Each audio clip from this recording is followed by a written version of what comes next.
You won't want to miss Saltburn in theaters. It's a beautifully wicked tale of privilege and desire, and it stars a killer cast, including Barry Keoghan, Jacob Elordi, and Rosamund Pike. Written and directed by Emerald Fennell, it's the follow-up to her Oscar-winning film, Promising Young Woman. Critics and audiences are calling it dark, twisted, hilarious, and sexy. Don't miss Saltburn in select theaters on November 17th, everywhere Thanksgiving. Rated R, saltburnfilm.com.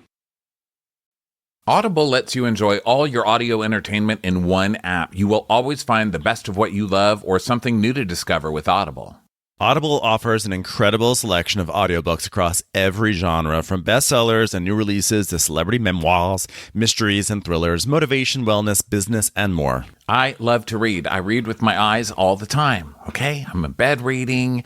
I'll be standing up in the kitchen, finding myself getting a late night snack while I'm reading. But I don't only read with my eyes. I also read with my ears, okay? If I'm driving, why not have a book playing? Yeah, audiobooks are so useful. I like to listen when I'm cooking because honestly, my hands are usually full with spoons and knives and vegetables and whatnot. So like audiobooks are the way to go, and Audible is what saves me every single time. I have been listening to the Red Rising series, which is one of my favorites. I've already read them all, but now I'm going back and getting a different experience by listening to them, and it really is a dream. I love Audible. Try Audible free for 30 days. Visit audible.com/crappens or text crappens to 500-500. That's audible.com/crappens or text crappens to 500-500.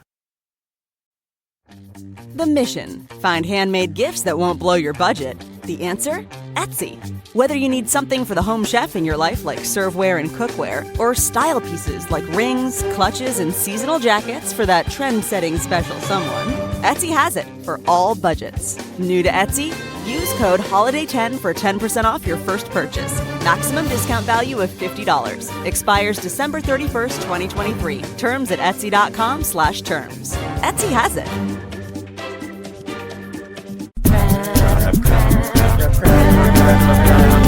Watch what crappens. Who cares what happens when there's so much that crappens? Watch what crappens.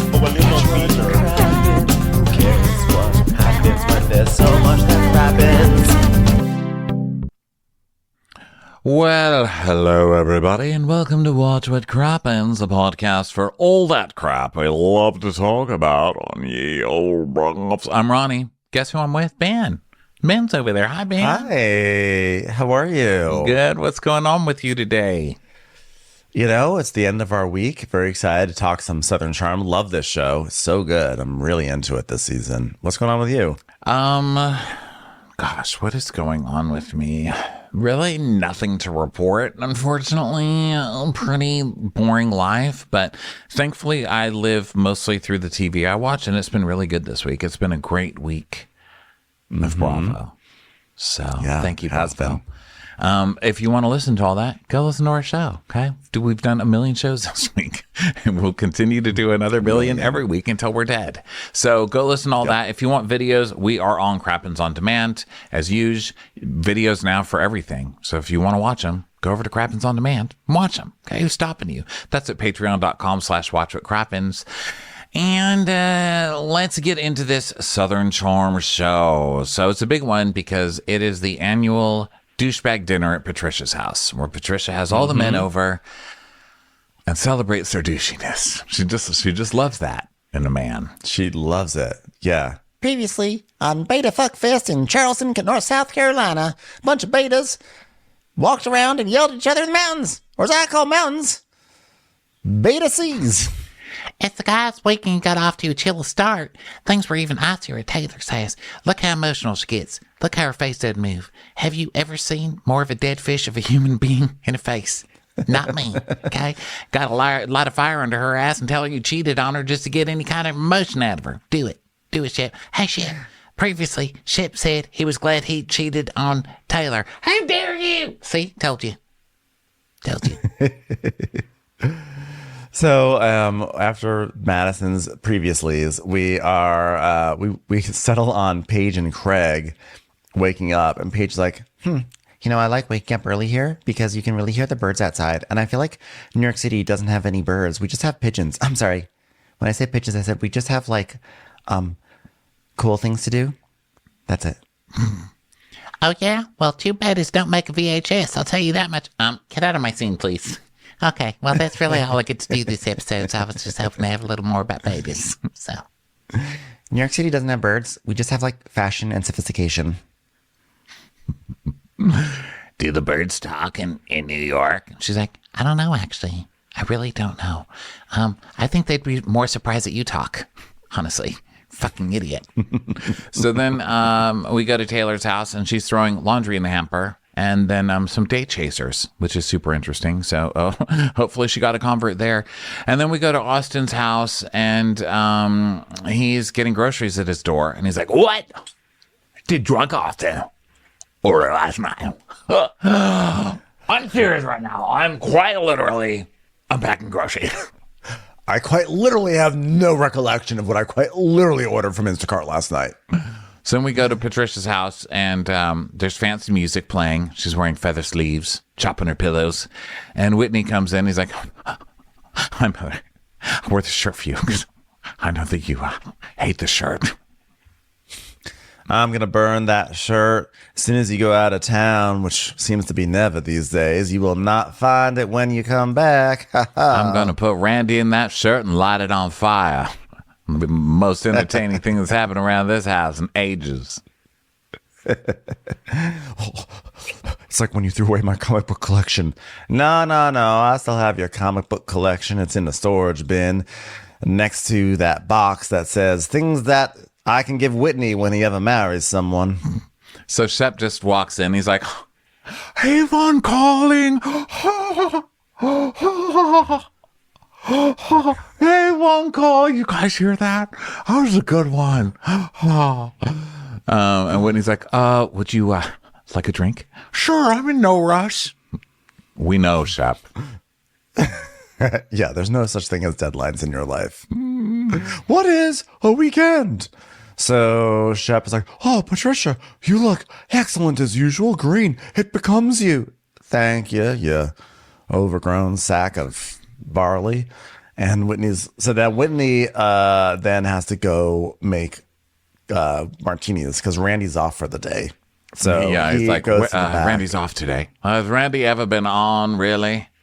Well, Whitney, get to shaking before Clark Kent dies in a fire along with your T-shirt. Run along now." So he's like, "Jesus Christ," as he's back there trying to make these martinis.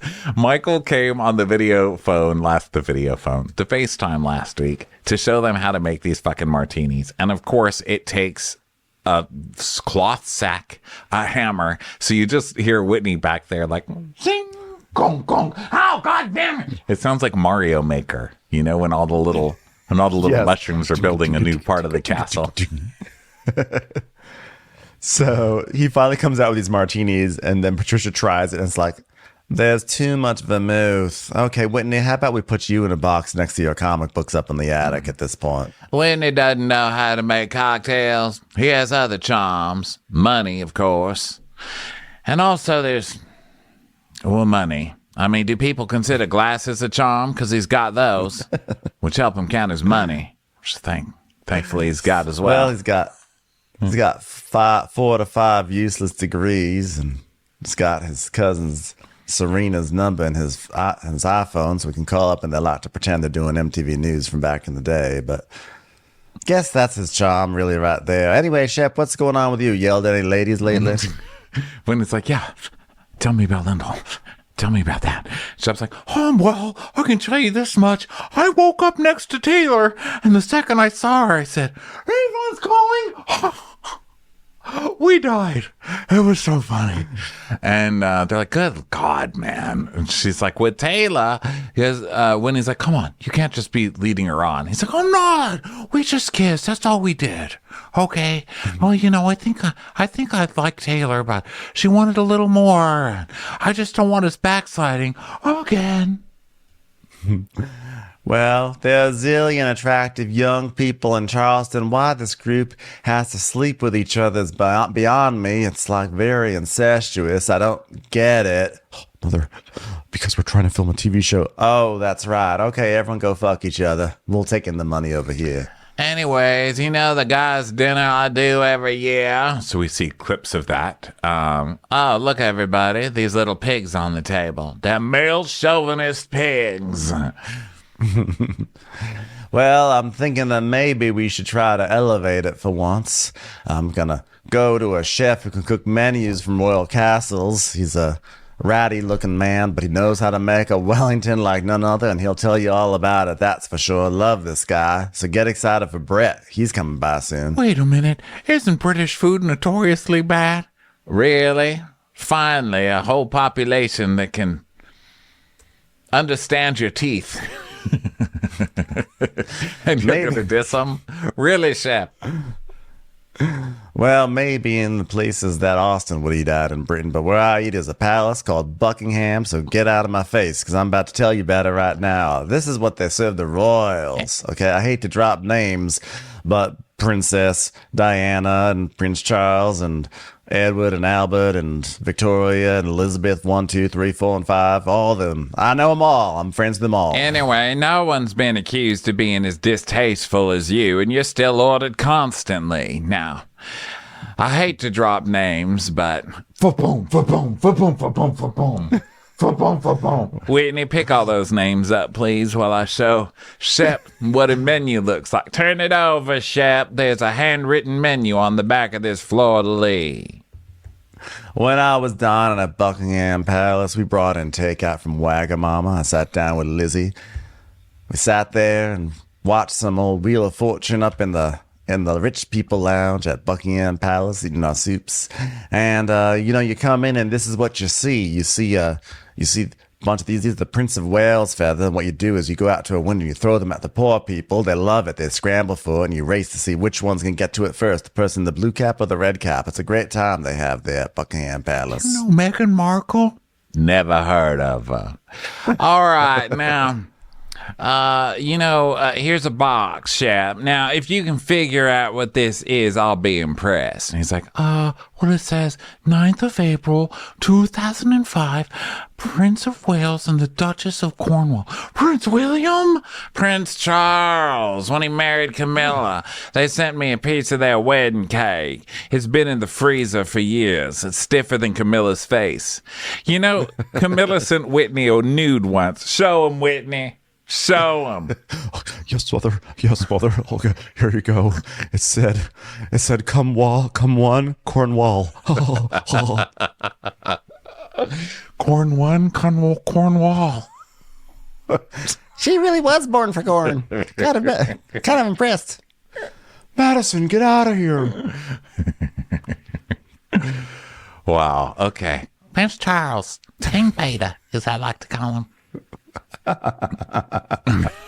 So now Craig and Paige are driving along, and Craig's like, I love it when you're in town, baby. Yeah, I love it when I'm in town too. I mean, just look at this weather.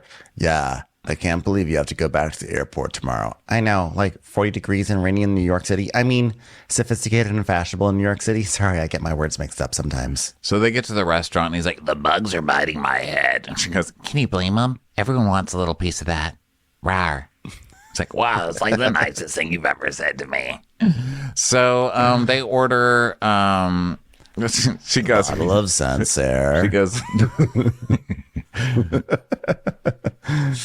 this is my personality. Since I'm so sincere these days, I'd like to order a bottle of me, the Sancerre. Sincere. That's French for sincere. So she's like, Okay, waiter, I'm between the pork chop and the duck. I just wrote, why am I typing this? Okay, this scene's been going on for 5 minutes. Because it sounded like she was describing the cast members. Hi, I'm standing between Austen and Shep, the pork chop and the duck. Can you please help me? Thank you so much. How do you feel about the house? And she's like, Well, you'll live there with, I think you're going to live there with whatever desperate person ends up marrying you. And, it's going to be great. In the meantime, we're going to need night side tables and curtains between us in the bed. So I don't have to look at you. That would be great. And also for it to be in New York City. So she's like, just like a bed with somebody else in it, preferably, that I'm going to marry in the future. So if you could work on that would be great. It just needs side tables and curtains, and about 35 stories below it, and then also to be in Manhattan. So Not that your talk about bed bugs in your head didn't turn me on, because that really was hot.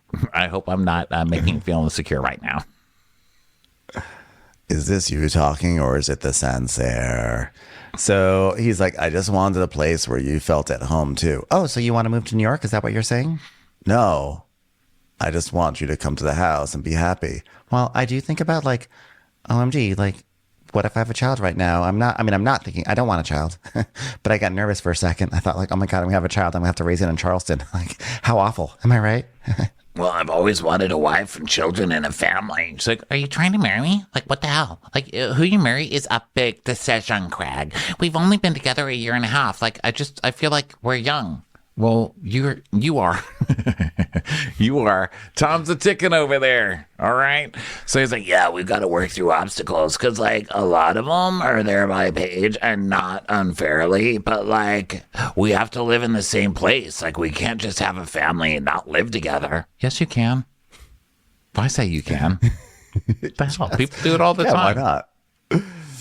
So Craig's like, I know one of the concerns you had was building a social circle down here. So, how's that going?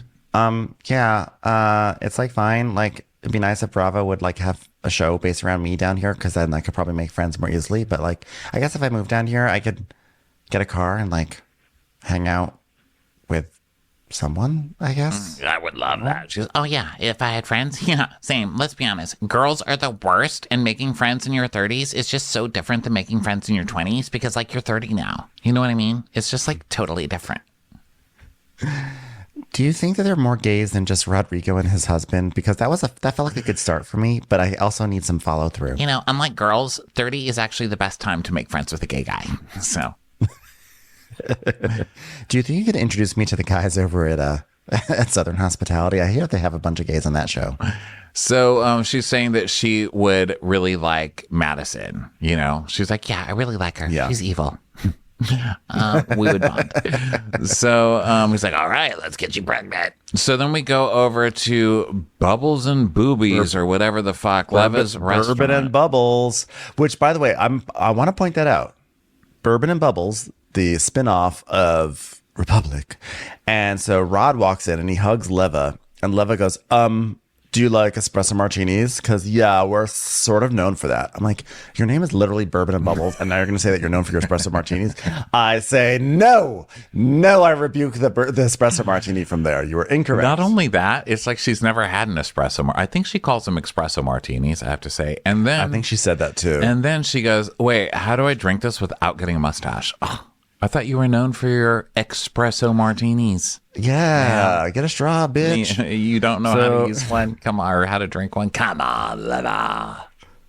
So they're laughing about how Rod, when he gets drunk, is like pretty even keeled. And then Leva's like, I always laugh because like when people are getting messy, I'm always like, me and Rod don't really do that. So like we're more scared of our parents than even jail. So, oh God, what an exciting scene we're about to have. So he goes, when she says the thing about a mustache, she's like, how do you do this and not get a mustache? She's like, I was born with a mustache. And she goes, yeah, I came out of the womb with a mustache. That's funny. That's funny. That's very Lebanese too. That's how funny. we are too. We're like born. That's the funny. babies. Our babies come out with like little hairy back. Like my niece came out with like a little hairy back. She was a little hairy. You have to like wait for her to be, like ready. It takes a couple of weeks. So cute. So cute little hairy babies. Yeah. So they're talking about both being Persian in Charleston, how there's like 6 Persians in Charleston. And they just see each other out. They're like, hey. And then Leva says that Rod is like a real party guy, but he's like ready to settle down, not like the other lost boys of Charleston. And she thinks that he's like a really good catch. But then he starts to share about his non-romance with Olivia. Oh God. Yeah. I'm just cringing. Rod just makes me cringe at this point. At first I was like, oh, he's okay.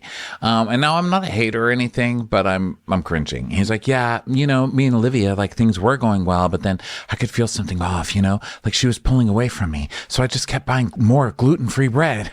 So like, before I knew it, there was just like a gluten-free wall between us, I was like, are you going to try and eat this wall or is it just going to stand there? It's still there. Just a hard, crusty gluten gluten-free. You know, it makes a harder crust than gluten bread, which is weird, but it's there, pretty impenetrable now. So,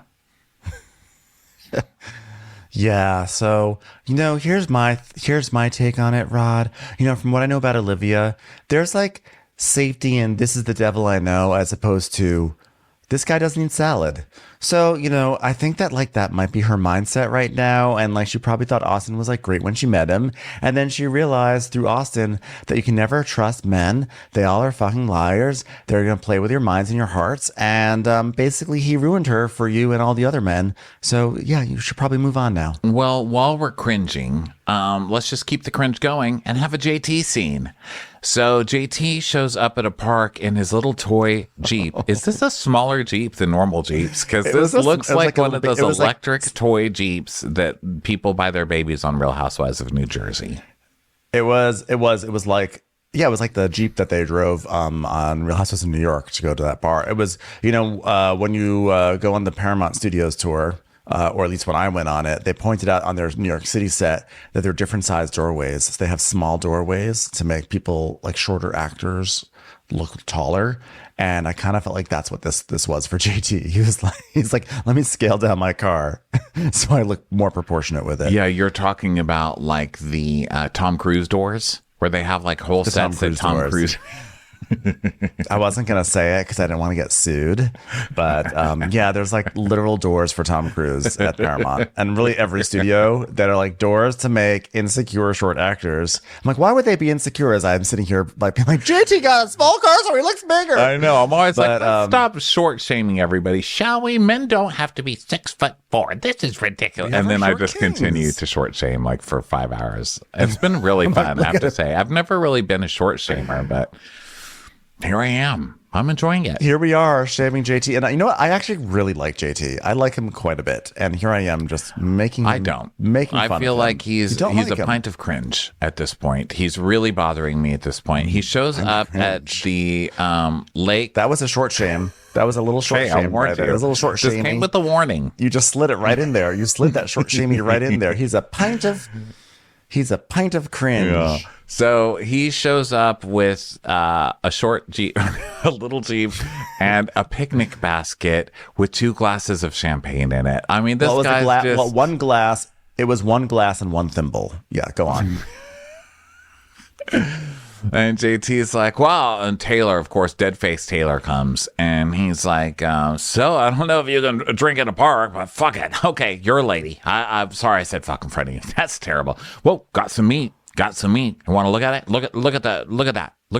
You want to pop it? Come on. I don't want to litter. I don't want to kill you. How are we going to pop this champagne? Am I charming you? No, stop bringing a picnic with champagne. She's not into you, bro. Back away from Taylor. She is not. Also, by the way, there is a very simple way to pop a champagne cork without littering, which is that you just put your hand around the cork like 99% of the population does, and you just twist it till the cork comes loose. Also, in the trailer for this show, because we did a trailer breakdown for this, I seem to remember there was a scene where JT and Taylor went and got drinks at a bar, and they're close to each other, and then they fall over in the bar. And we have yet to see that, correct? I don't remember Do we that. think that's been cut out?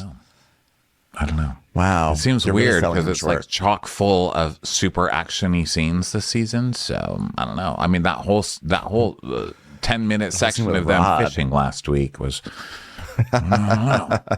You know what? By the way, I regret even advocating for another scene to be put in because we cannot have more supersized episodes of like fishing and walking around parks. Yeah, So, be yes. careful what you ask Forget for. I said it. Ben. Be careful what you ask for. It's time for a commercial. It's time for a Crappens commercial. And here's your prescription.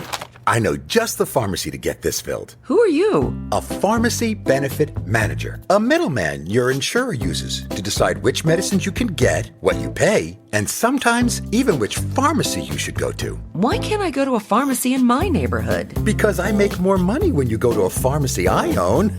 No one should stand between you and your medicine. Visit phrma.org/middleman to learn more. Paid for by Pharma.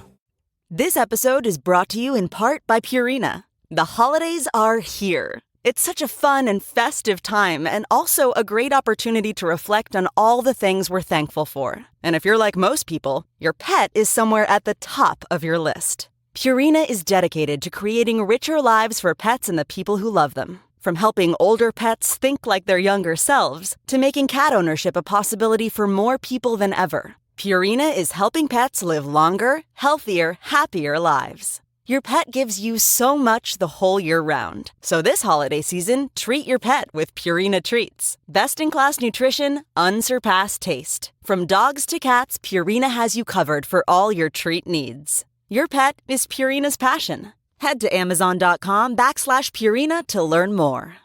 Over the last 10 years, Bombas has donated over 100 million socks, underwear, and T-shirts to those facing homelessness. If we counted those on air, this ad would last over 1,157 days. But if we counted the time it takes to make a donation possible this holiday season, it would take just a few clicks. Because every time you make a purchase, Bombas donates an item to someone who needs it. Go to bombas.com/Wondery and use code Wondery for 20% off your first purchase. That's bombas.com/Wondery, code Wondery.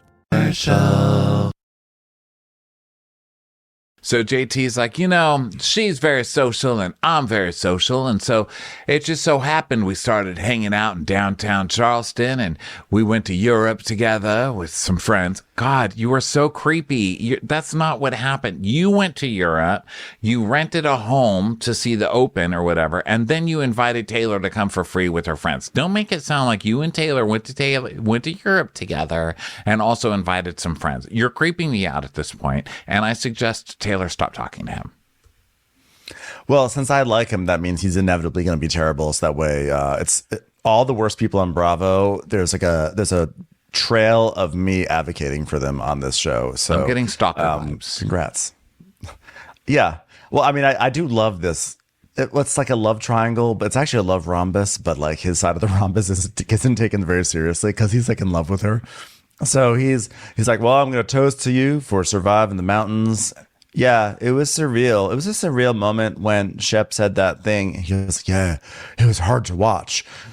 And mainly because I had to climb up on top of that chair to get a good view. It was literally hard to watch. Literally. But I have your back. I put my phone on a selfie stick and then I pressed record and lifted it above people's heads. And then Shep moved a little bit to the right and blocked it again. So it's rough. And then I was so upset when Austen took it and used it to pick out stuff from his teeth. I was like, I never should have used that toothpick for my phone.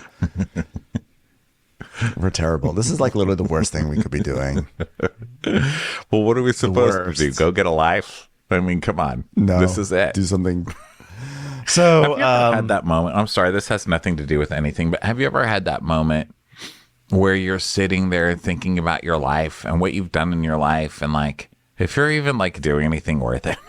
I'm like, I'm a really horrible person. And then I'll try and change it in my mind. Like, no, you're just trying to be funny. And I'm like, no, you're mean. You're a mean person and you're a bully. And what do these people do?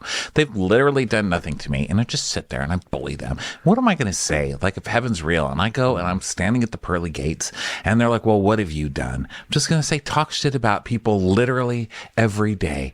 And I felt really sad about it. And then I looked next to me and there was my dog, and I looked down at me and I had my iPad full of Southern Charm notes, and I said, fuck it. This is what I want to do. This is what I was born for. And if you don't like it, you shouldn't have fucking made me this way. And I felt much better. You're going to hell. You're going to hell. No, I'm just kidding. Listen, I do I ever sit here and say, what am I doing with my life? Well, let's see. On Monday, spent an hour pretending I was Karen Huger doing fence cosplay. On Tuesday, I screamed at a stew on Below Deck for an hour. On Wednesday, I made fun of the way Dorit picks up a tuna melt with her fork. And today, here I am making short jokes about JT, a condition he can't even help. It's not even a condition, it's just a stature. So what am I doing with my life? I really don't know. Hugs. I have a good answer for it. Listen, it's meaningful to me. Okay? Love you. Hurt people. Oh, God. So JT's basically like, yeah, it was really hard watching that, but don't worry, I've got your back. But then it was also weird because then you guys woke up in the same bed together, and I thought, like, you would see that Shep's a piece of shit and I'm a great guy and I also am better at ping pong than him. So what else does a guy have to do, you know? And she's like, yeah, I think that kiss might have been like more of an apology kind of a kiss. And he's like, wait, you kiss people to apologize? Well, you've offended me. I just want you to know that. Why? You're supposed to apologize. Please, just apologize. She goes, I don't know. I thought she was going to say no. Shep was trying to apologize to me, but she goes, I don't know. How many times did we go into the room together, JT, and go to sleep? It's just, that's what it was. Two people who are friends and just have no chemistry and we're never going to hook up, just sleeping next to each other. She's just lies. Yes, She's just that's constant exactly lies. what it I don't is. believe anything she says anymore. And he's like, well, familiarity, right? Oh, here's the ball. Would you throw it again? Throw it again. I'll catch it. I will catch it. She's like, yeah, well, I guess I'm just going to be a simp and I'm going to go back. I don't know. The second we broke up, I should have got a therapist. You think? Yeah. You think as you go on this downward spiral all season on TV? The second you started dating Shep, you should have gotten a therapist. You should have gotten a therapist. Even if you didn't know at first, you watched this show, okay? You should have gotten a therapist. I think that's... yeah, I advocate for everyone to get a therapist these days. So JT is like, well, I'm noticing a trend with you. I want to say an upward trend, but that's kind of the way all the trends are in my life. So you got burned. So now you're like, I got burned. And now I got very badly burned. And so now I've got a flamethrower and I'm just going to cook everybody. Which reminds me, you want to barbecue together? Maybe go Korean barbecue? Want to do that? Be like a date? You're going to cook. And just like I imagine you cooking for our kids and our grandkids. Cooking for years. Now listen, you're queen, but you shouldn't use your power in a bad way, you know? So the conversation should have been, Olivia, hey, I'm interested in Austen. And then Austen says to Olivia and Shep, hey, I'm interested in Taylor. And then you say, actually, no, I'm not. This new man came into my life, JT. What a man. I'm interested in JT. Try that. Try it that way. I like to interrupt this scene to say, I know the queen. I've had beef Wellington with the queen. And this is no queen. Thank you very much, poor people. Back to my palace.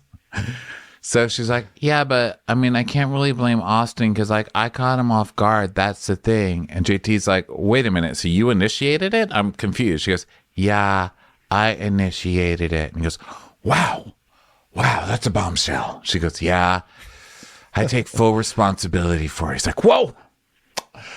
Bombshell, boom, bam. So maybe as a queen, maybe you should use some of that power if you feel like initiating something else. Maybe with the picnic lord of Charleston here by the riverbank. Anything? No. Okay. Wow, I really have no shot with her, do I? He doesn't realize that at all. Like, he just keeps on swimming. You know, you gotta give him credit. So Taylor's saying, yeah, like she's telling us, she's like, it wouldn't be weird and crazy. I mean, I guess it would seem weird and crazy, but like, it wouldn't be the first time that like two couples break up and then like there's a best friend and then there's another best friend and then like, then other people end up together. Like, I'm human. Yeah, I did not want to hurt Olivia. If anything, I would want to hurt Shep more than ever Olivia. And I wouldn't want to hurt Olivia. And I did. And it sucks. I don't know if it'll get better. I don't know. I just wish that there were some eligible bachelor here in Charleston who would treat me right and be the man that I so deserve. Oh, well. So you're saying I have a chance? I'm sorry, where are you? I'm right here. Look down. Oh, on my knee. Hi there. Why are you wearing a Cheerio? Why is there a green tennis ball at my feet? So we go over to Pat's house and Whitney is calling around to invite Shep to the dinner. He's like, remember we talked about that dinner? Is it going to be frozen cake? Bro, I really don't know if I want to eat that cake. It's really old cake. Well, usually Mom would be hosting, but she fucked up her back. And then we see yesterday Patricia in her bed going, oh, thank you, honey, for the coffee. I can't drink this coffee. It's black. I can't drink black coffee. You would think you'd know how your mother likes a coffee. After 82,000 years, he goes, well, We don't have any cream here in the house. Okay, everyone, ladies and gentlemen, this is a cautionary tale. Camilla, you better listen up. I got out of bed at 5 in the morning, and the next thing I knew, I was flat on my back in excruciating pain. I guess I tripped off of Randy's skateboard he left around. Painful. Hey, Whitney, put some of that oat milk that you drink in here. Yeah, put some of that ridiculous oat milk. And can I have it in the blue and white cups to match the decor instead of this tacky Versace thing? What am I, from New Jersey? Thank you for listening to my cautionary tale. Now, you should have heard Camilla's cautionary tale. It was much shorter. One word. Diana. So now I've got a compression fracture of the spine. Usually takes 6 months for bones to heal, and if you're older, it takes longer. And if you got an absolute idiot of a son and an even bigger idiot of a butler, it's going to just be a permanent disability for the rest of your life. So, Vanita arrives at a public space without her dog. I'm sorry. Am I supposed to know who this person is? I mean, I was like, why are you not sitting at your mirror talking to Charles? Where's Charles? So, what does Charles think about this? Does Charles like your sweater? I mean, and then even stranger, Madison walks in just wearing jeans and a white t-shirt with her hair pulled back. It's like, what is happening in this scene? That's unbelievable. So Vanita's like, I just got back from Fashion Week. What'd you do? She's like, Oh, cooked, cleaned, raised a child, raised a husband, shaved the back, whatever Martha Stewart did. Hey, Corn. So they're talking about Vanita being in Fashion Week and everything. And Madison's like, Oh, by the way, speaking of New York, what's going on with Manny? and we see a flashback to a scintillating dinner date with Manny, the man of huge personality. Hi. Hey, Manny, can you believe it's our anniversary? Yeah. Isn't that great? Yeah. It's wonderful. Yeah. Are you happy? I'm happy. Are you happy? I'm happy too. It's just Charles. Yes, Charles is happy as well. Okay. But it made me pine for Charles. I was like, you know what? We should probably have more Charles content. I felt bad for complaining about Charles so much. I was like, I need Charles back. I know. I was like, Charles has so much charisma. Bring him back. So Vanita asks Madison what it's like being married in long distance. Like, that's even harder than being away from Manny. And Madison's like, Well, I have joint custody with my kid, so I figure if I can be separated from my kid, I can be separated from my husband. I mean, we're talking about having a baby. That's going to be a lot less separation, I think. I mean, this time we're going to plan it. We're going to take our time. Like, listen, we literally fall asleep holding hands. Isn't that disgusting? God, I love it. So then we go to Austen and Craig meeting up at a bar. And Austin's like, long time, quite literally no see. And Craig's like, I think I'm going to get a beer. What do you want? Draw pop. Oh, you're still trying to make that happen. Okay, cool. Good luck.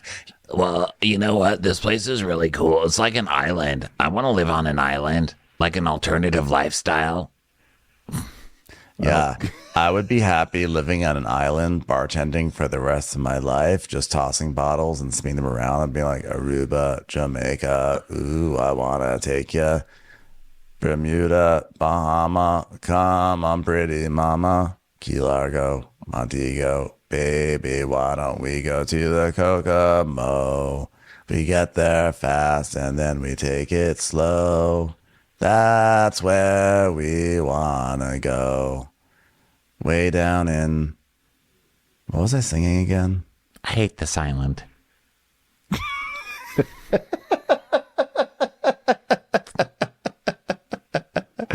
Craig, stops. I told you, you're not allowed to use those lyrics as the vow for a wedding.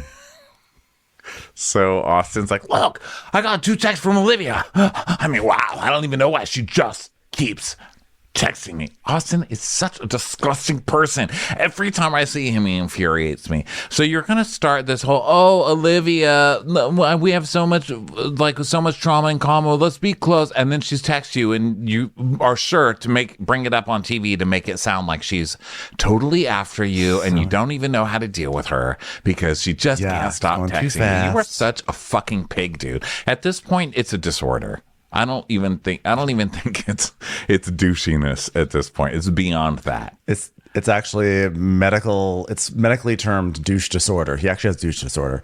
So Craig is like, there's a lot of unresolved feelings there, and she wants to like you, and then she remembers you did something nefarious. He's still trying to work that one out. Nefarious. He's like, I get it. Because your head's all over the place, and that's why I'm trying not to jump a little even further, other than to be your friend. That's all I want, is to be your friend. And Craig's like, oh my God, you know what? I never lecture you, but my theory on spending time with exes, because my theory is Paige doesn't like it. Wait, did I mess that up? They all live in Texas. So, this is... Wait, my theory on exes is... Wait, baby, can you text me the theory on exes again? Shut up. I'm in the middle of something. I guess that's my theory. Pigeons aren't birds. That's my theory. So, so Craig's basically like, welcome to Charleston. He's like, it's incestuous here. We can't get away from our exes. And Austen's going down that hole. Yeah, but you're also on a TV show. And I think that's the hole they're in, because they all like feel forced to date somebody that's on the show, or they end up bringing somebody on the show. And it's like, okay, well, we've just brought 2 people on the show that we're dating. So now do we bring someone else on the show? That we're like, what do we do? So Craig's like, I was just like so proud of like how you handled Shep the other night. Cause like, you didn't do anything to Shep that night. Well, I mean, I guess you did hook up with his girlfriend. And that drives him mad, like quite literally mad, because like when he was talking to me, he was like, me and Taylor used to make fun of you. Shep has seemingly forgiven me, but I just know that this is not the last I've heard of this. Yeah. And you know what? I feel like Taylor hooking up with Shep, like that was the most pathetic thing I've ever seen. Like the most pathetic maneuver of hers. Like quite literally, he said it felt good to cheat on her, and then she ended up in bed with him. But meanwhile, Austen, you are angling to get back into bed with Olivia, which is pretty much the same thing. So Craig is like, you were her confidant for a long time before she realized how nefarious you are. He goes, I know that, and I'm not going to be there to pick up the pieces next time. Girls drool, boys rule. So Austen basically is like, Austen does this thing which I think is really dickish. If you're like really good friends with Taylor, like really besties, and you've said all these great things, then he's like, I've told her to respect herself and demand more respect from other people, but she's not gonna listen. You could lead a horse to water, but you can't make it drink. I mean, it's one thing for like us as viewers to be like, come on, Taylor, respect yourself more. But if you're like her best friend and you're like, oh, well, whatever, fuck her. I outed the secret and now shattered her world even more. And now like, oh, respect yourself more. It's like, no, Austen, be a good friend to her. No, he was never her friend. And as we see later in the scene, it has always been just about Austen and Shep getting at each other. They really, for both of them, like at this point, I don't even think either one of them really I think is amazing. By the way, which I think is amazing. I think the show does such a great job of showing such a unique side of male relationships. Like the male frenemy dynamic is so fascinating on this show. When I was watching it later in the episode, like what comes up later in the episode, I was just like, this is great. This is what I love about this show. Well, let me just say it again. You can lead a horse to quiet, but you can't make it literally. So that's where I stand with this whole thing. So then we go to... It took me a second there. Then we go to Brett, the private chef in the kitchen. And Brett is one of those people, I think, who spends a lot of time alone and just talks to himself. Brett I think we both like get, someone, Brett seems like someone who is definitely on an episode of Real Sex on HBO doing like some tantric shit. Like... Oh, yes, the Wellington. He is like, I feel like he does some kinky shit, behind closed doors. And like, he is here and he is really all up in this Wellington business. He really is. He compliments himself the whole time. He's like, wow, would you look at that Wellington? Yeah. Commercials. Today, hip-hop dominates pop culture, but it wasn't always like that. And to tell the story of how that changed, I want to take you back to a very special year in rap. 88, it was too much good music. The world was on fire. Yeah.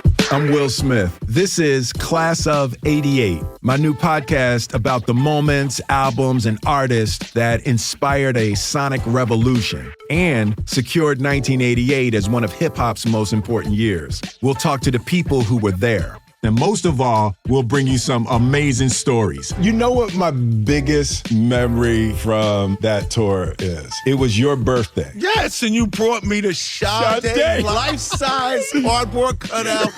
This is Class of 88, the story of a year that changed hip-hop. Listen to Class of 88 wherever you get your podcasts. You can binge the entire series right now on the Amazon Music app or Audible. Here comes one right now. So, Whitney is watching him cook, and he's like, if it were me, I would not be doing a royal dinner in honor of an anachronistic monarch. I mean, sorry, Chuck. I call him Chuck. He loves that. He loves that. I love Whitney. Part of like Southern elite is thumbing his nose at the monarchy. Right. Way to go. So, Brett's like, okay, waiters, gather around. Okay. Tonight, you're just a penguin and then we're good, okay? You're going to serve my masterpiece to the people and you're going to watch them orgasm in their faces and you're going to tell me all about it.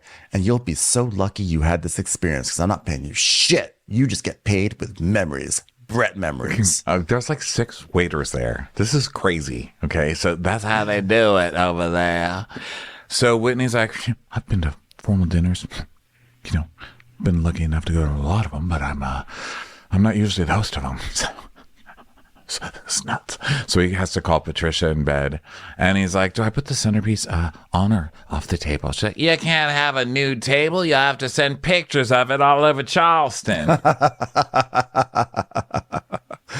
He's like, well, by the way, why are there all these footmen here or whatever they're called?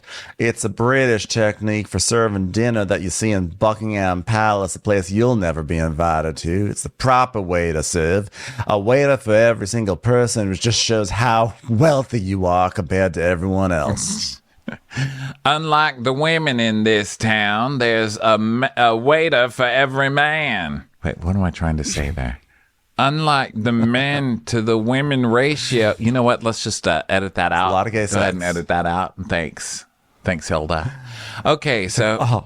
well, Mother, this was proper in the 1790s, Mother. Yeah, well, that's my era, so don't give me a hard time. Just go with the flow and enjoy it, which is what I always say every time I flog a Randy. Go with it or I'm cutting off funding to read knob, you loser. So Shep comes over in his smoking jacket thing. And are smoking jackets things that you wear like to dinner? Aren't you supposed to wear them to smoke? I don't know. I've never worn one. I thought they were like an after dinner thing. I did not know that if you're having dinner with footmen and everything, that like a smoking jacket would be appropriate. But I'm also not well versed on this sort of stuff. I feel like my knowledge took me to a certain point, but I just I don't know. Does someone like say footmen like? Larza, this is not for you. Are you sure? Because like I do have a foot OnlyFans, so like.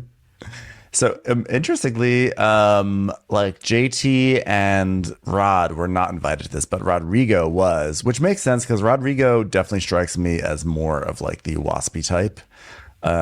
He sort of has that kind of aloof, sort of like the aloof token gay in a wealthy circle, you know, like making snarky. I'm like losing my snarky remarks off to the side. He's also not competition, I guess. You know, it's like a guy thing. Too. And Whitney really is not. He's the producer of the show, and I would presume he has something to do with casting, as people send him nudes and stuff. But he's just not going to let anybody come over to his house that he doesn't want there. Like that night, he was like, "Come over and party," and then Vanita said, "Is that everybody?" He's like, "No, just Madison and Craig." And then tonight, he's like, "Yeah, I'm just not going to have those new cast members over. Sorry, haven't earned it. Yep. See ya." Not yet. So people start arriving, and then Randy offers cocktails, either the King Charles or the Jubilee. And then Austen and Craig are heading over in the golf cart. They're clearly both wasted. And Craig is like, "Hey, let me smack one of these cars we drive. Come on, get up close."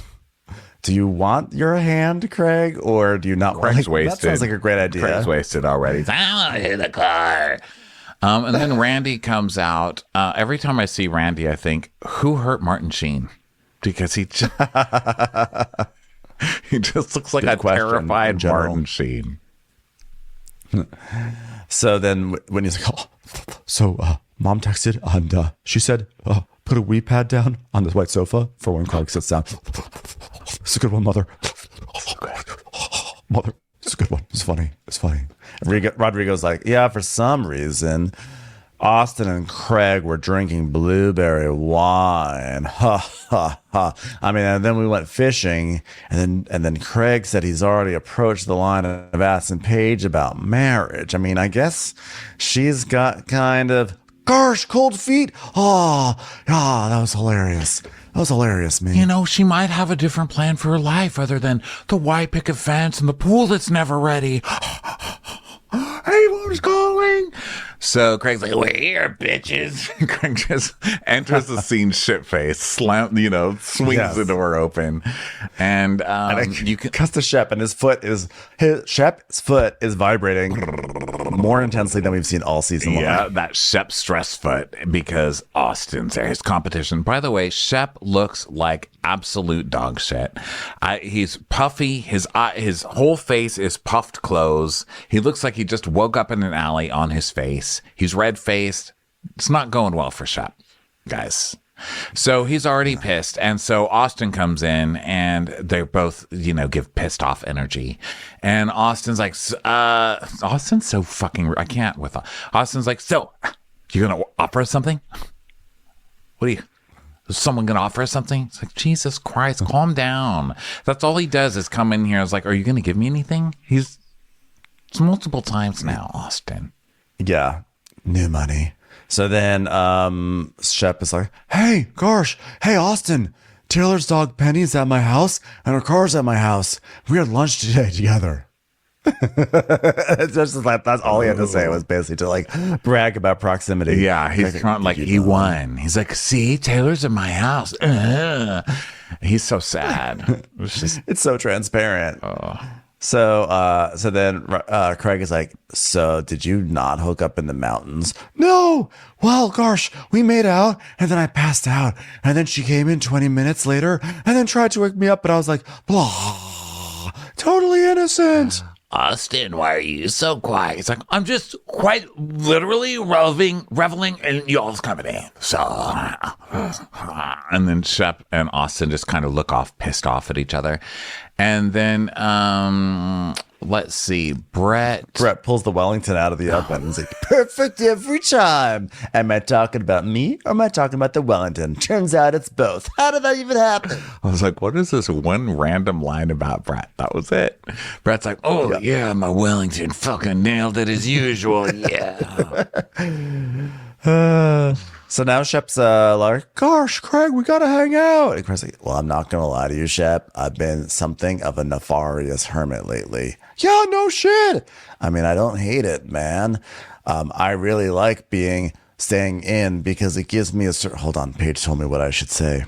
It gives me a certain sort of energy, and that way I can stay home and watch Love Island and then also browse the internet for fashion trends. So that's why I stay in. Whatever you say, do not say Paige just doesn't fucking like you. You fucking disheveled loser. You really need a cold press on your face. I mean, I'm only assuming LOL, Craig.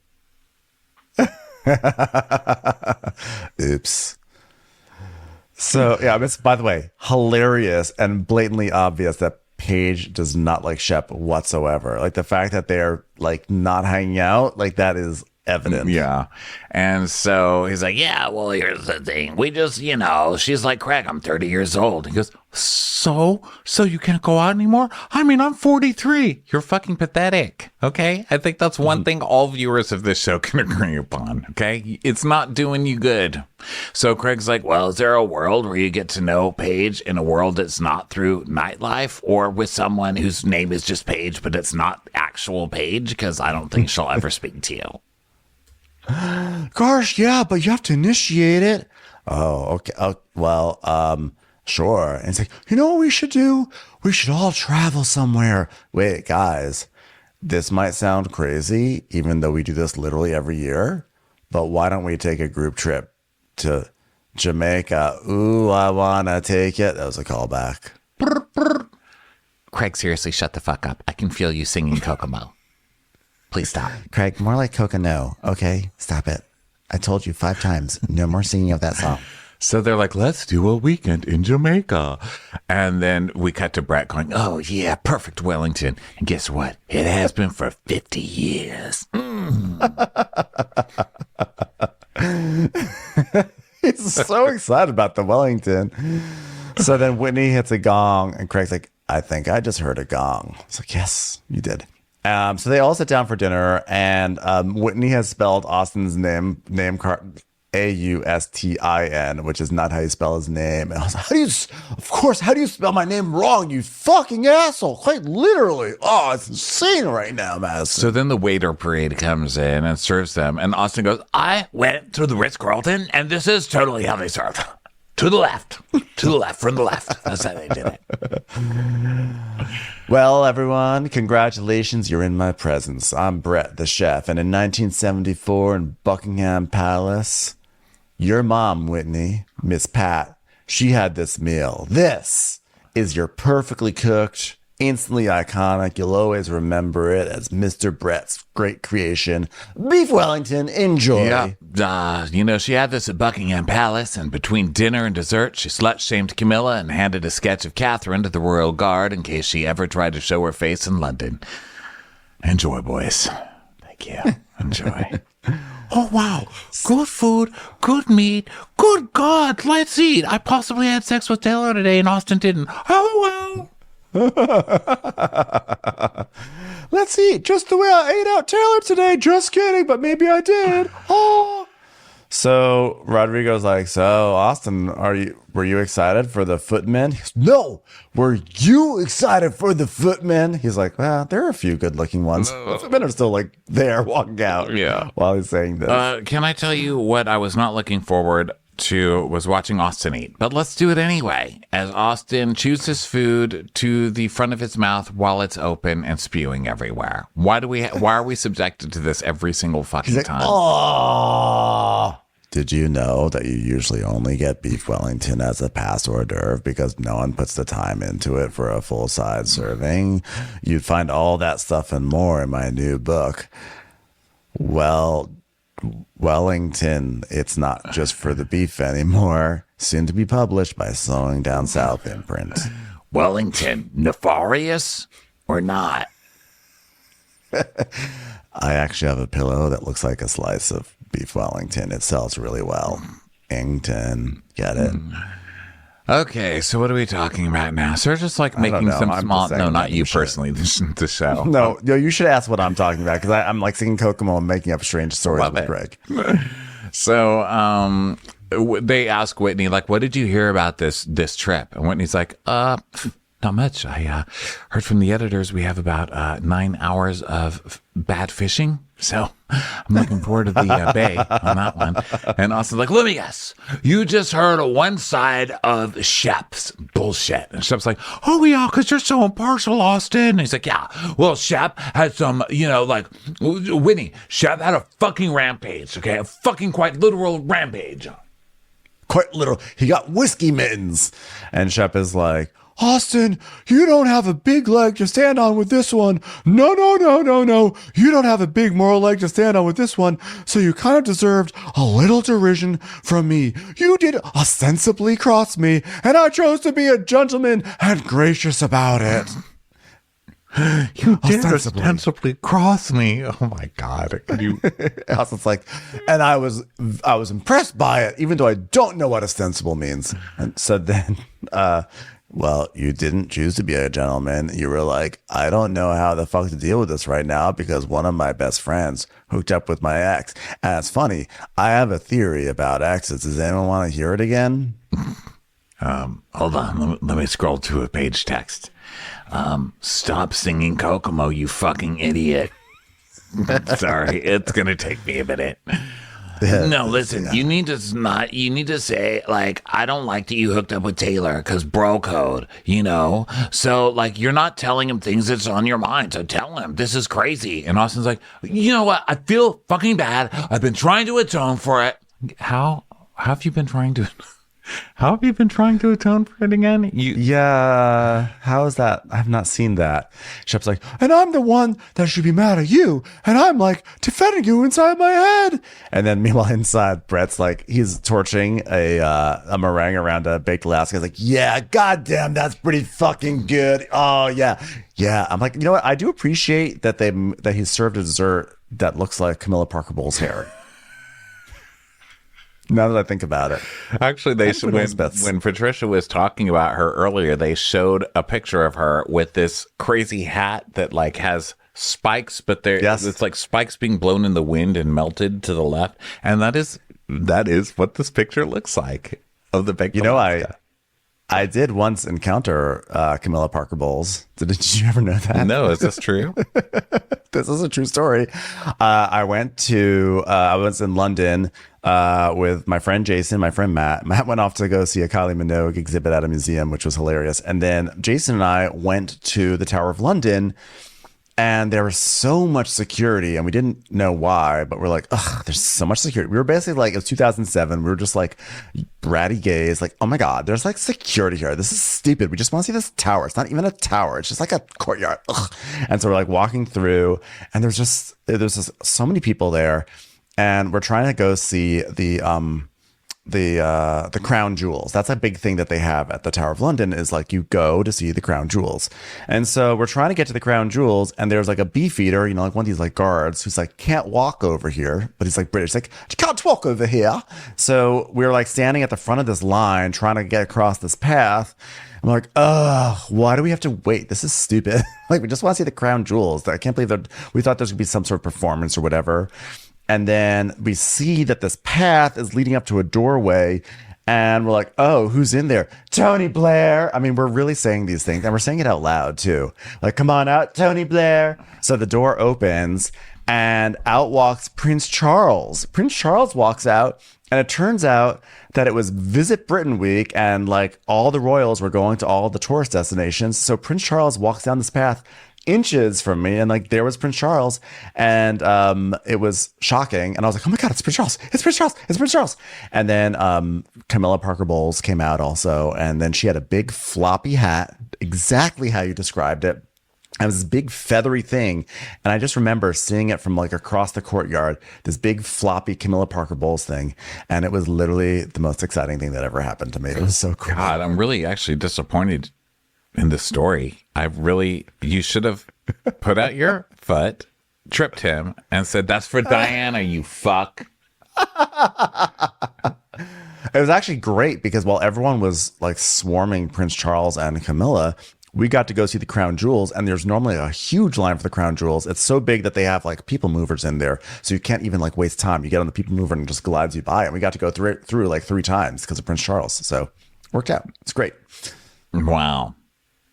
That's cool. I want to do that. I want to do something. I mean, I guess there's not a huge arc to the story, except that there's not a huge arc, except that it was like really cool. It doesn't need an arc. It was a good story. I was just thinking like how much I don't do. Who would have thought? You know? But who would have thought you go to the Tower of London and actually run into Prince Charles and Camilla? Yeah. Like it's like wild. And he was so close, and I took a photo of him with my camera, and I lost my camera that day, and I was so mad. And I'm just imagining the person who found my camera and was looking through the pictures and was like, oh, there's a picture of a bus. There's a picture of Wagamama. There's a picture of Prince Charles. How'd that get in there? Wow. Why would someone be this close to Prince Charles and not trip them? It's me. I've got your camera. Just don't understand this person. Yeah, I would have been thrown into the Tower of London, and I didn't need to do that. So I got very starstruck. Yeah. Ugh, for Prince Charles. I never thought. I don't care about the royals. No, it's weird because when you're over there, like, he's got so many Instagram followers. That guy's big. No, it's weird because over there, everything is like.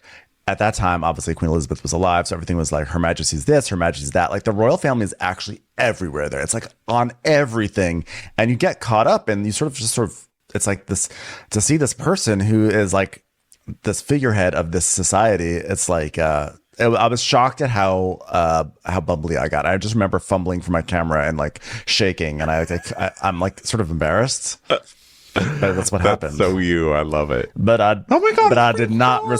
It's Prince Charles. I did not receive an invitation for beef Wellington. Like, what was that? That's really cute. I don't do anything. I never go anywhere, but I do like that. It's hard not to be jealous. Not of the Prince Charles part. But no, I would want to see Prince Charles. I just would want to heckle Prince Charles in person. I think that would be so fun. Well, now he's King Charles. Listen, Ronnie, we'll go to London and we're gonna go right up to Westminster Abbey and be like, this isn't the Abbey. Where are the go-go dancers? I know, I'm tired. Okay, so Craig, back, we cut from Brett jizzing all over his baked Alaska to Craig continuing going, Shep, just say, like, you're crazy and I don't know how to be friends with you anymore, Austen, because, like, if he were hooked up with Paige, I wouldn't even know how to be friends with him anymore. I mean, Craig, you can just practice on Whitney, because didn't he hook up with Naomi after you? Like, you seem to be okay with that. I mean, exactly. What is all this, like, sudden Craig just can't, he's so morally opposed, and why aren't we working out a feeling? I mean, he's not your boss, I guess, but Craig also just wants someone to yell at Austen, because Craig can't stand Austen, I think, on a certain level, and he wants Shep just to yell at him. I think he can't stand either one of them, really. This is Craig. That might actually be fair. So Shep is like, I'm a fairly happy human being, as evidenced by my very charming reaction to losing Bing Bong, and everything's going well. Yeah, you look great, Shep. You look super happy. Okay.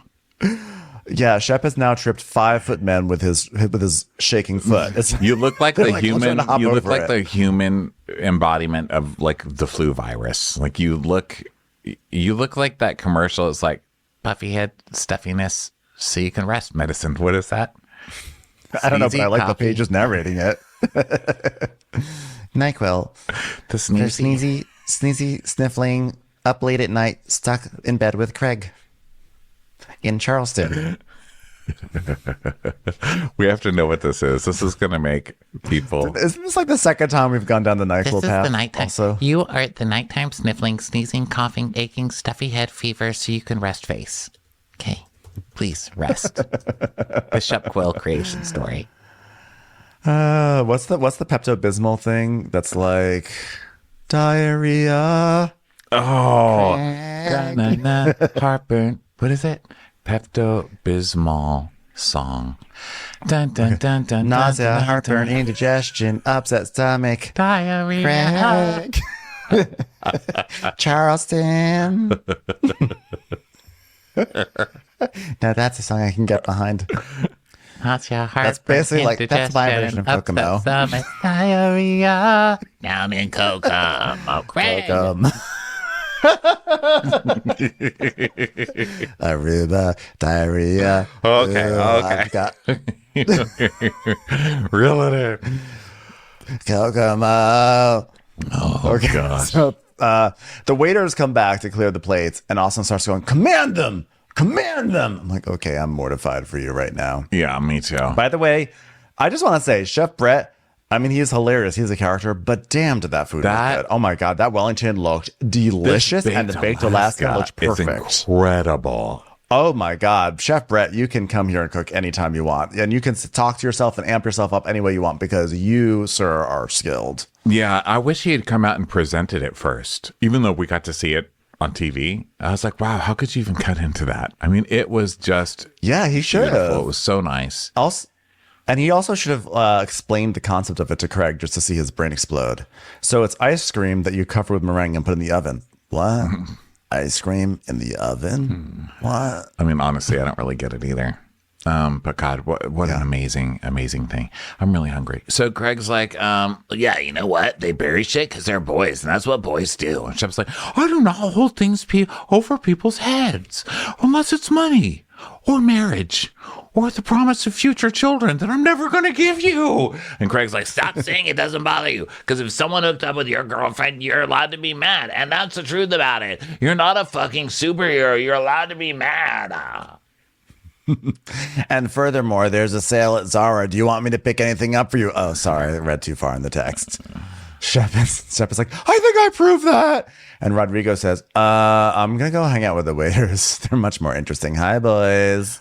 So then Shep just walks away. He's like, I think we're done here. And Whitney's like, guys, thank you so much. This has been a very compelling evening. So Shep is bothered, and Craig's like, I think he's trying to look not bothered. Yeah, you think so? But Shep was just sitting there. I mean, Craig is just pushing. So he follows Shep, and he's like, are you bothered? Say it. Say you're bothered. He's like, I think that everything that needs to be said is already said. He's like, no, say it hurts you too much to broach the subject, and so you're not going to broach the subject, and instead you're going to be a total guy about it, and then you're going to, like, wonder why pigeons aren't classified as birds. Craig, they are classified as birds. Damn it. So then Austen and Whitney are talking, and Austin's like, everything Shep said tonight was a diss to me. Yeah, he'll double and triple down on it as if nothing is wrong. So then Craig's still talking to Shep, and he's like, your decision to be like, I'm better than this, I don't want to lose a friend, will eventually make you an angry person. I'm like, eventually? Too late. I think your timeline's a little messed up. Yeah, that Wellington has been cooked. Perfectly, mind you. Okay, Brett. All right, Brett. So Shep leaves, and he's like, yeah, well, I can tell that Austin's a little shook, because I lashed out and probably said some things that need to say to him before. But you know what? Like stringing Olivia along, then stepping in on Taylor, he should know better. He should be shook. He should be shooketh. I was surprised Shep was saying shook. It didn't seem very, Shep. He's like a boomer who just heard shook, and he's going to use it. Yeah. Yeah. So now they go outside. The rest of them go outside to have some cigars. And Austen is like, I'm peeing off the side of this. I'm like, you are in this nice so disgusting mansion, and you're peeing off the side of the and he does this. He did this on Winter House too. He just pees off the sides of things. Good luck. Winter House, there's precedent, right? Because Kyle runs Winter House, but going to Patricia's home and pissing over the fucking railing, this dude's just fucking disgusting. I can't with this Makes guy. us sound like prudes, I know, but like no, he's eating gross. with his mouth open. He walks in without ringing the doorbell half the time and goes, "What are you giving me? What are you ordering me for dinner? Like order for me from the most expensive place in town. What are you making me to drink?" Yeah. Come on. So they're smoking cigars and everything. And Craig's like, Austen hooked up with Taylor, and if you're a betting man and have to put this house on the line, do you think they did more than kiss or less than kiss? And then Whitney's like, oh, I'm betting on fucking. And I says, well, I own your house then. So I guess I just peed on my own house. Oh, well, because you know what? Like, everyone thinks that we did more, and we didn't do more. Yeah. And he's like, well, like, I don't know. Like, everyone doesn't believe you. And he's like, oh, Craig, you know what? Hey, oh, wait. Did you find your cigar? And Whitney's like, it fell. Craig, would you go get my cigar? So Craig has to jump over it and get the cigar. So Whitney's like, so how did this all come about? Did you just say like, hey, we should kiss? Like, what happened? And Austen's like, all right, well, look, it takes two to tango, right? But she kind of moved on me. She kind of moved on me, guys. So. But were you watching TV? Were you watching TV? No, we were jamming. We were jamming, bro. We were jamming. What? You know, music, like dancing. What? All right, so we're doing this, like jamming? I'm dancing behind her, like I'm behind her, and then you're over there, like look that way, you be her, like I'll be her, you be him, you be me, I'll be her, you be me, I'll be her. The room you were in, was it the living room? Yeah, all right, so whatever. So then you look away, and then like turn back, and then she goes in for the kiss. Craig goes, did you grab her boobs? I grabbed her. And by the way, Austen is demonstrating how he's like, whatever this gem thing is, which means that they were probably high listening to music. So dancing, whatever. And Whitney's like, was there tongue involved or no? And Craig's like, wow. I mean, you guys have sexual tension. Remember that day at the Commodore one time? Yeah. When Shep left her, and then her and I were talking about like how fun it is to make out with people. And like in my mind, I was like sitting there being like, this is your time. This is quite literally your time. But I didn't do it. I quite literally did not do it this time. So wait, are they talking about... So he says, you've said the first day Shep and her were together, there was tension. At the Commodore, you said that if Shep didn't take her home, you would. So is this the night that they met? Like Austen liked her too? It sounds and like Shep it is. ended up sounds like taking her home? I think that's what it sounds like. That's what it was. And Craig's like, yeah, you were like, I'm not going to do it. You're going to wait till you're dating my buddy to make out with you. Ha ha ha. And he's like, touche. So that joke touche, sounds like it. Touche. Yeah. Touche. Touche. Last question. And then you're excused. Okay. When you hooked up with Taylor, what did you think in that moment? He's like, well, I just like remember the next day when she called me. You know, like, look, I thought we could bury it. And she called me and I said, thank God we didn't sleep together, Taylor. Thank God that is something that we definitely didn't do. And we decided we'd be better off as friends. We'd just bury it and we'd not sleep together. And we'd always have memories of never having slept together. And Craig goes, so she Craig's just like, left your room after you kissed? And he goes, it wasn't my room, Craig. And Craig's like, wait, then where was the makeout? And he goes, in the kitchen. He goes, wait, you guys said New York. And then Austen just like moves his mouth a lot. And Austin's like, no, Craig, this was like 3 weeks later after that. I didn't say it was New York. Craig's like, well, Austen, the entire time you said it happened in New York. It's like, I never said it was in New York. And then we have a flashback of Taylor in that coffee shop in the famous sweater saying, well, after New York, I was like, Austen, is this something that we explore?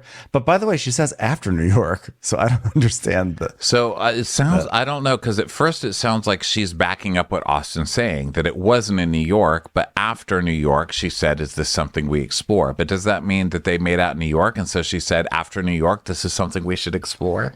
I think it's after New York that they hooked up. I don't know. I don't think they ever said they hooked up in New York. I don't think so either. The whole thing was that Craig confusing and the whole me. thing was that Olivia was there in New York, because the whole thing is that Olivia left after New York to go to the West Coast, and then they went back to Charleston. But I think that Craig is trying to get Austen to say it was in New York. I think Craig knows that they made out in New York, and Craig is trying to get out on camera that they made out in New York, but Austen won't fall for it.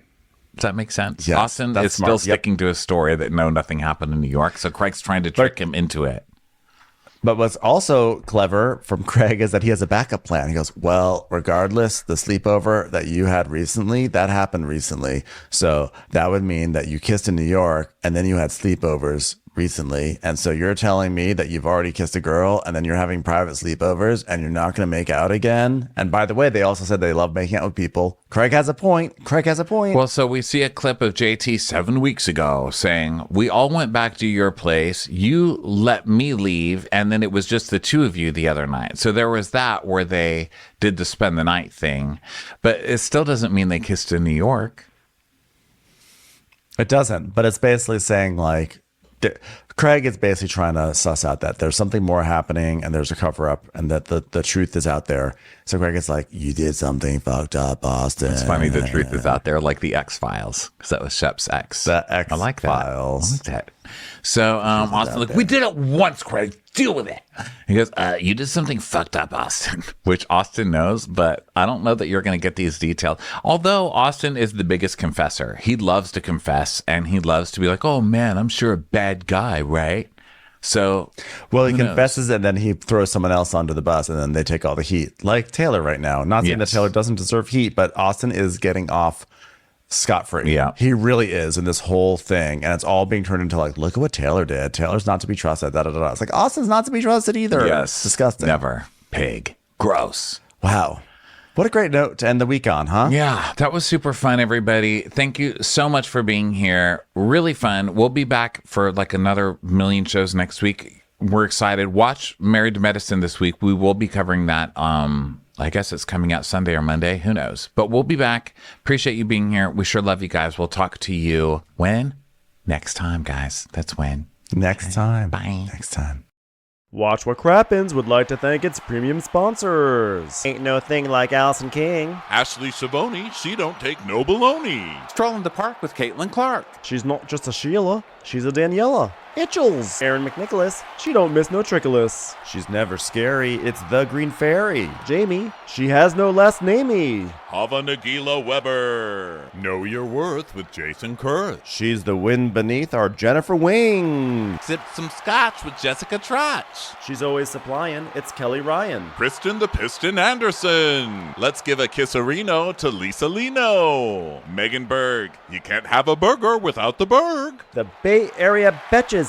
Betches. And our super premium sponsors. Somebody get us 10 cc's of Betsy MD. We're taking the gold with Brenda Silva. Let's get real with Caitlin O'Neill. Don't get salty with Christine Pepper. Can't have a meal without the Emily Sides. Nobody holds a candle to Jamie Kendall. She's not harsh, she's Jill Hirsch. She's a little bit loony. Junie. My favorite Murdo, Karen McMurdo. We love him madly, it's Kyle Pod Shadley. Let's go on a bender with Lauren Fender. We want to hang with Liz Lang. The incredible edible Matthews sisters. Give him hell, Miss Noel. She's the queen bee, it's Sarah Lemke. Shannon, out of a cannon, Anthony. Let's take off with Tamla Plain.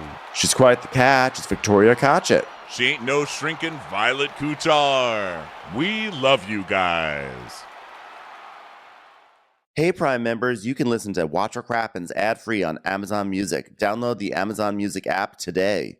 Or you can listen ad-free with Wondery Plus in Apple Podcasts. Before you go, tell us about yourself by completing a short survey at Wondery.com/survey.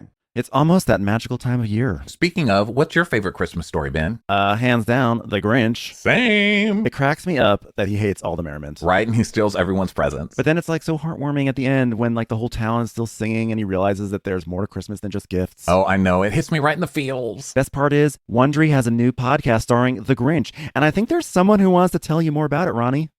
Hi, it's me, the Grand Poobah of Bah Humbug, the OG Green Grump, the Grinch. From Wondery, 'Tis the Grinch Holiday Talk Show is a pathetic attempt by the people of Whoville to use my situation as a teachable moment. So join me, the Grinch. Listen as I launch a campaign against Christmas cheer, grilling celebrity guests like chestnuts on an open fire. Your family will love the show. As you know, I'm famously great with kids. Follow 'Tis the Grinch Holiday Talk Show on the Wondery app or wherever you get your podcasts.